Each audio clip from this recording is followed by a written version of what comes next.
Look at that, Kapichen. Ang sarap na ito sa tag-ulan. Yan, oh. Para sa inyo to, Kapichen. Yan. Yan pa natin ng konti. Ayan, ang pansit molo ni Andrew's Kitchen.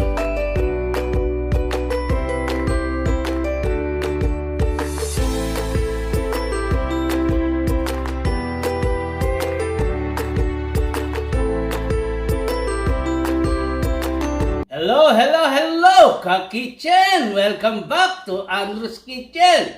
Kumusta na kayo dyan, Ka-Kitchen? Sana'y lagi kayong okay. Ngayong araw na ito, Ka-Kitchen, sana naman masarap na recipe ang ating lulutuin. Recipe na ito ay tamang-tama sa tag-ulan dyan sa Pilipinas. Ito'y tatawagin nating pansit molo ni Andrew's Kitchen! Ka-Kitchen, meron tayong chicken breast dito. Dalawa, ayan na buto. At saka naglagay tayo ng white onion at carrots at green onion para masarap ang broth natin sa ating pansit molo. Pakukuluan lang natin ito ng mabuti at para lumasa ng gusto itong green onion natin tsaka white onion at itong carrots para masarap ang broth ng pansit molo natin. Antayin lang natin kumulong mabuti at titimplahan natin to. Ka-Kitchen, ang ating ingredients sa masarap nating pansit molo. Ang beef, soy sauce, light soy sauce, oyster sauce, sesame oil, pepper. Siyempre, meron tayong ditong shrimp na tinagtad natin, ground shrimp. At meron tayong pambalot dito ng molo natin. Ito'y wrap, molo wrap. At saka meron tayong 3 itlog. Ito ang ating mga pampalasa, Ka-Kitchen. White onion, carrots, green onion, at meron tayong butchoy. Kung wala kayong butchoy, Ka-Kitchen, yung cabbage, tatarin nyo rin pwede. O yan. Ka-Kitchen, pagkahalo-haloin na natin itong mga ingredients natin. Itong soy sauce muna, Ka-Kitchen. Maglalagay tayo ng mga 2 tablespoon lang para tama-tama lang yung alat niya.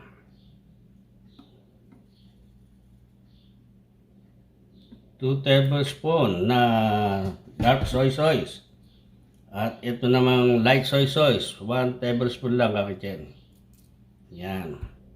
Tablespoon na oyster sauce. Yan. At itong sesame oil, 1 tablespoon din, Ka-Kitchen. Ito'y malasang-malasa sa ating pansit molo. Yan. At itong pepper natin, mga 2 teaspoon lang, Ka-Kitchen. Yan. Lalagay tayo ng 3 eggs, Ka-Kitchen.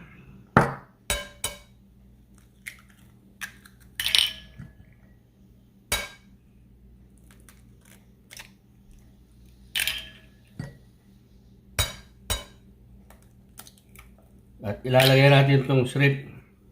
Ito yung tinagtad natin kanina. Yan. At ito yung mga pampalasa natin na vegetable. Yan ang dami, Ka-Kitchen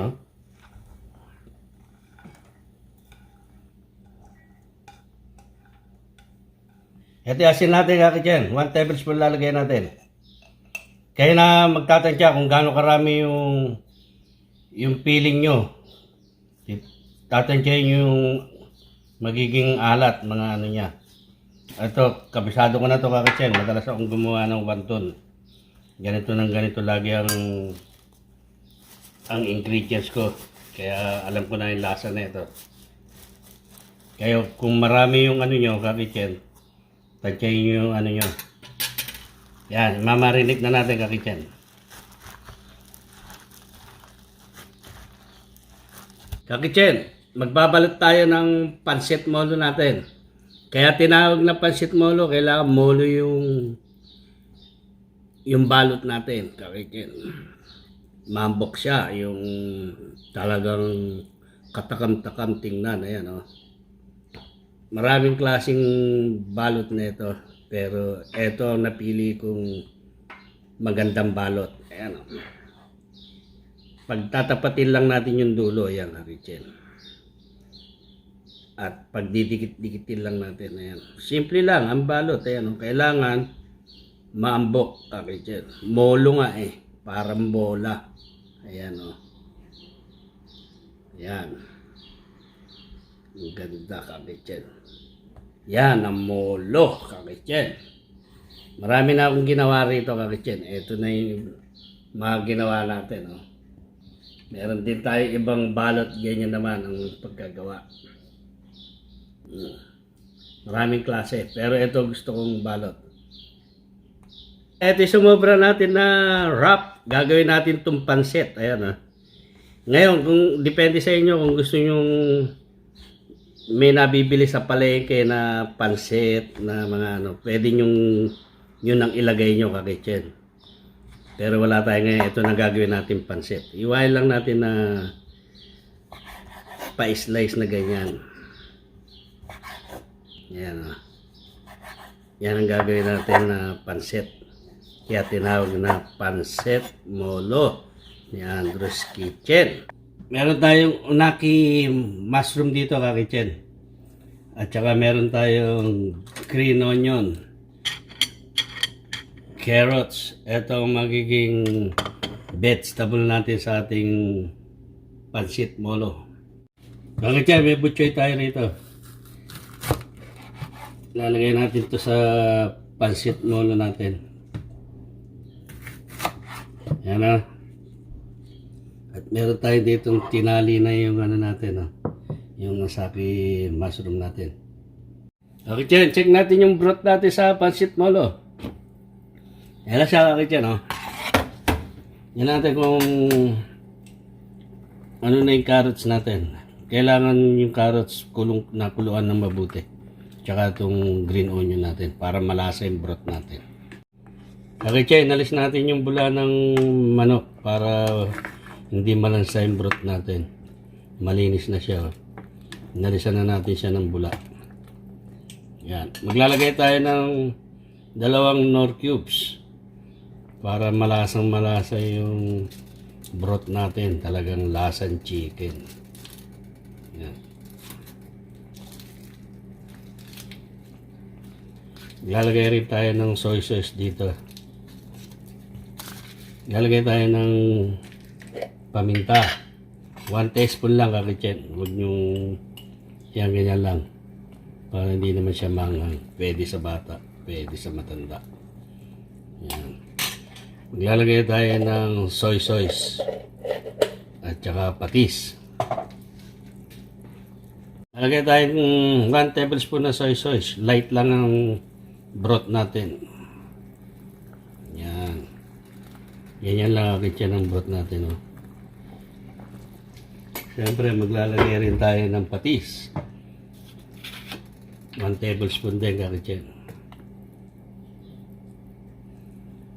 Mamaya na natin i-adjust yung alat niya pagka talagang totaling malambot na nakuluan ng mabuti itong breast natin. Yan.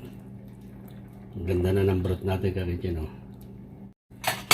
Pakukulaan natin itong mabuti itong buto-buto ng chicken natin, kakitchen, para lumasa yung sabaw natin. Yan. Pwede na natin tikman yan. Kumukulo naman eh. Kung okay na yung alat. Wow! Ang sarap na, kakitchen. Pala tayo, kakitchen. Kakitchen, tatanggalin na natin yung buto-buto ng manok natin. Ilalagay na natin yung molo natin. Yan, oh.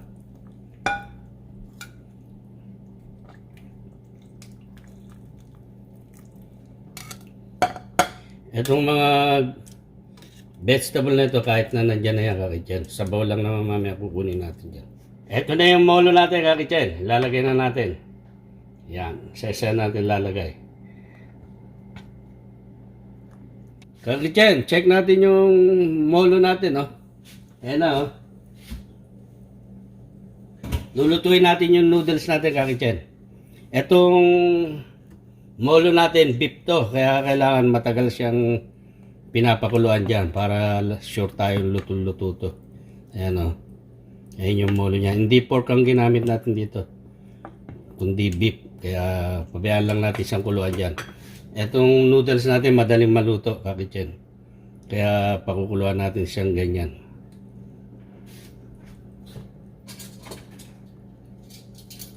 I-mix lang natin siyang ganyan, Kakitchen. Para hindi siya magdikit-dikit. Kakitchen, ito na yung noodles natin, oh. Ito na yung pansit natin, oh. Check natin siya ngayon kung nakukurot na natin. Ayan, oh, napuputol na, Kakitchen. That means na okay na yung pansit natin. I-separate natin ngayon to dito sa bowl. Ayan, oh. Yan. Yan ang ilalagay natin dyan. Tayo inoke mushroom dito, Kakitchen. Nilagyan natin ng carrot tsaka yung green onion. Ilulutuin natin to. Pakukuluan lang natin to. Ito yung ginagamit sa mga sandwich ng mga Korean. Itong inoke mushroom. Pwedeng kainin ng hilaw yan, Kakitchen. Pero ibablast natin siya dito sa kumukulo. Konti lang. Mga 1 minutes lang siguro. Masarap itong malutong.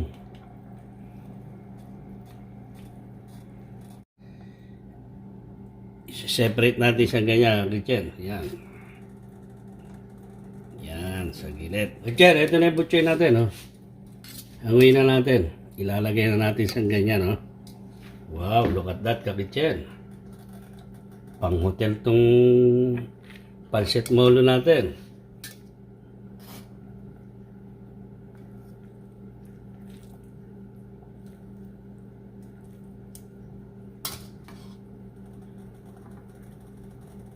Kakitchen, maglalagay na tayo ng sabaw sa pansit molo natin, oh. Ito yung malasang broth natin.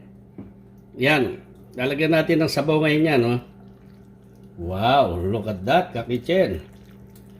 Ang sarap nito sa tag-ulan. Yan, oh. Yan ang pansit molo ni Andrew's Kitchen.